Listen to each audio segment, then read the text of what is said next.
ধরনের মানুষের সাথে কখনো সম্পর্ক ঠিক রাখবেন না। এক নম্বর হচ্ছে যে আপনার চরিত্র নিয়ে কথা বলে। আপনি মনে করবেন যে আপনার চরিত্র নিয়ে কথা বলতে পারে, সে কিন্তু আপনাকে কোনো মূল্যায়ন করবে না। সে আপনাকে অবহেলিত করবে এবং আপনাকে তার মধ্যে পছন্দ হয় না, বিধায় আপনার চরিত্র নিয়ে কথা বলতেছে। আপনাকে তার মধ্যে সন্দেহের জায়গার মধ্যে আপনি চলে গেছেন, এই জন্য আপনার চরিত্র নিয়ে সে কথা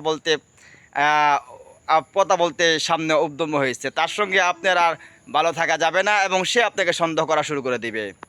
2 নম্বর হচ্ছে যে আপনার অর্থনৈতিকভাবে আঘাত করেছে। যে আপনাকে অর্থনৈতিকভাবে আঘাত করেছে তার সঙ্গে আপনার সম্পর্ক ঠিক রাখবেন না, তাহলে আপনি ক্ষতির সম্মুখীন হবেন। এই জন্য বলতেছি, অর্থনৈতিকভাবে যারা আঘাত করেছে তাদের সঙ্গে সম্পর্ক থেকে বিচ্ছিন্ন হয়ে যান, তাদের সঙ্গে সম্পর্ক না রাখাটাই বেশি ভালো।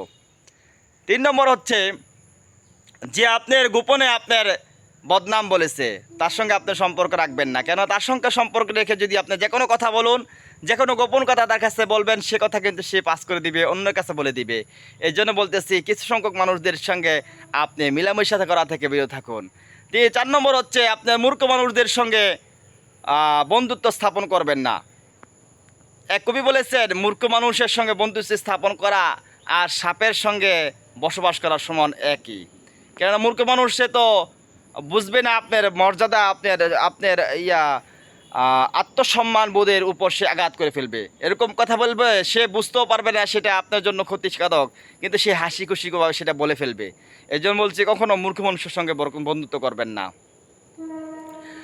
আর আপনারা দুনিয়ার মধ্যে যখন চলাফেরা করবেন, তখন কিন্তু আপনারা সবসময় লক্ষ্য রাখবেন যে আপনারা কি করতেছেন, কি বলতেছেন, কার সামনে বলতেছেন, এবং কার সামনে বলা উচিত এবং কার সামনে বলা উচিত না। এই সকল জিনিস লক্ষ্য করে তারপরে জীবন পরিচালনা করবেন। কখনোই হাসি তামাশা করে মানুষের সামনে কথা বলবেন না, তাহলে সে হাসি তামাশার কথাগুলো সে একসময় আপনার সঙ্গে শত্রুতামি করে অন্যের কাছে বলে দিবে। আপনার গোপন কথা থেকে বিরত থাকুন। আপনার গোপন কথা শুধুমাত্র আপনিই জানবেন, অন্য কাউকে জানাবেন না।